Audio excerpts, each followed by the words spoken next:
আসসালামু আলাইকুম। রোদেলা দুপুর ব্লগসে সকলকে স্বাগত। কাছে দূরে যে যেখান থেকে আমার আজকের ভিডিওটি দেখছেন, আশা করছি সকলে ভালো আছেন। আমার ভিডিওটি আজকে সকাল থেকেই শুরু করে দিয়েছি, তো ভিডিওটি লাইক দিয়ে দেখতে থাকুন, আশা করছি ভালো লাগবে। আর খুব বেশি ভালো লাগলে আমার চ্যানেলটি সাবস্ক্রাইব করে চলে এসেছি আমার মায়ের পাশে লাউয়ের থাকবেন। জাংলায়। আর এই তো চলে এসেছি সকালবেলা ছোট্ট একটা লাউয়ের গাছ মাচা, থেকে লাউ শাক নিয়ে আর এখান নিতে। থেকে আমরা লাউ তো শাক এই তো কেটে নিচ্ছি। গাছ থেকে লাউ শাক পেড়ে নিচ্ছি। তো আজকে লাউ শাক ভাজি করা হবে। এই যে ছোট ছোট অনেক লাউয়ের কড়া এসেছে। এই যে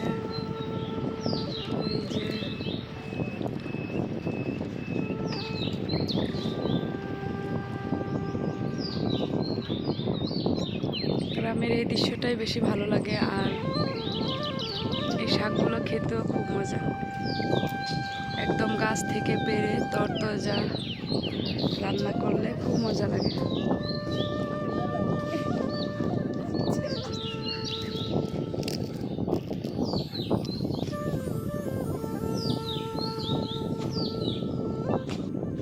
আর সকালে নাস্তা রান্না বাড়া শেষ করে নাস্তা করে এখন চলে এসেছি দুপুরে রান্নার জন্যে।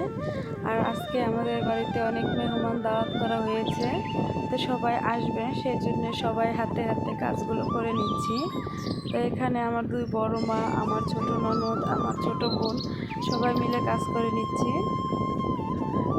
আর এদিকে আমার শাশুড়ি আম্মা আগে সেমাইটা রান্না করে নিয়েছে, তারপর ভাজি বসিয়ে দিয়েছে। আর এদিকে আমি মাংসটা ধুয়ে নিয়ে এসে এখন মাংসটা হাতে মাখিয়ে বসিয়ে দেব। সেজন্যে প্রথমে ধুয়ে রাখা মাংসের মধ্যে পেঁয়াজ কুচি দিয়ে দিয়েছি, আর এরপর দিয়ে দিয়েছি গরম মশলা। আর এখন আস্তে আস্তে বাটা মশলাগুলো সব দিয়ে দিব। তো প্রথমে আমি দিয়ে দিচ্ছি লবণ, আর এরপর দিয়ে দিব হলুদের গুঁড়া, মরিচের গুঁড়া, আদা রসুন জিরা বাটা সব একসাথে দিয়ে তেল দিয়ে মাখিয়ে তারপর বসিয়ে দিব। তো আজকে খুব বড় হাঁড়িতে রান্না করা হচ্ছে, যেহেতু অনেক মেহমান আসবে সেই জন্য বড় হাঁড়িতে রান্না করা হচ্ছে।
তো অনেক মাংস ছিল, তো আমার মাখিয়ে নিতে বেশ অনেকটা সময় লেগে গিয়েছিল।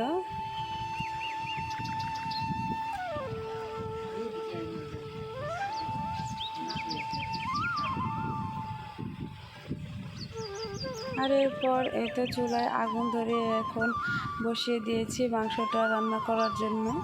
আর এর সাথে কিছু মুরগিও নিয়ে এসেছিলো, তো এখন মুরগিগুলো পরিষ্কার করে নিব। তো পরিষ্কার করে নেওয়ার পর এখানে আমি, আমার ছোট চাচি এবং আমার শাশুড়ি মা তিনজনে মিলেই মুরগিগুলো পরিষ্কার করে কেটে নিচ্ছি।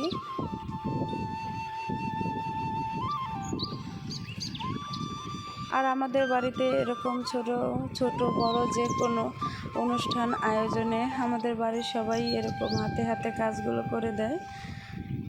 আর এরপর আমি মাংসগুলো নিয়ে চলে আসছি আমাদের কলপাড়ে, তো ধুয়ে নেওয়ার জন্যে।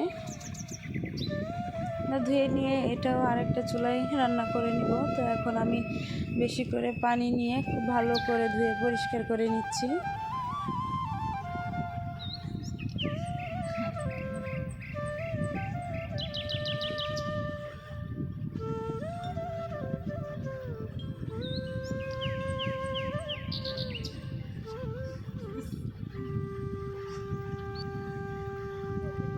আর এদিকে আমার মেয়ে আমার কোলে উঠবে সেজন্য কান্না করতেছে।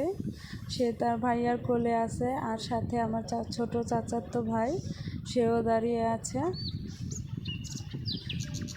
তো এর মধ্যে অনেকটা সময় চলে গিয়েছিল। মুরগির মাংসটা মাখিয়ে রেখে দিয়েছিলাম আর ওইদিকে গরুর মাংসটা হয়ে গিয়েছে। এখন মুরগির মাংসটাও রান্না করে নেওয়া হয়ে গিয়েছে। তারপর এখন পোলাও বসিয়ে দিব। তো আরেকটা বড় পাতিল নিয়ে নিয়েছি। এই তো মুরগির মাংসটা হয়ে গিয়েছে, নামিয়ে দিয়েছে।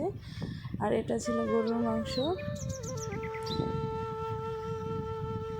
আর এরপর এই তো এখন আরেকটা বড় পাতিলে পোলাও চালগুলো খুব ভালো করে মাখিয়ে নিয়ে তারপর রান্না বাড়া শেষ করে, এর মধ্যে আরও অনেক কিছু রান্না করা ছিল।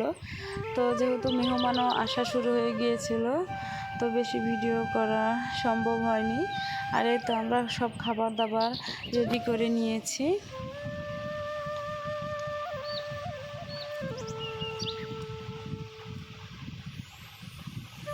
আর এরপর আমাদের বাড়ির ছেলেদেরকে আগে খাইয়ে দিচ্ছিলাম।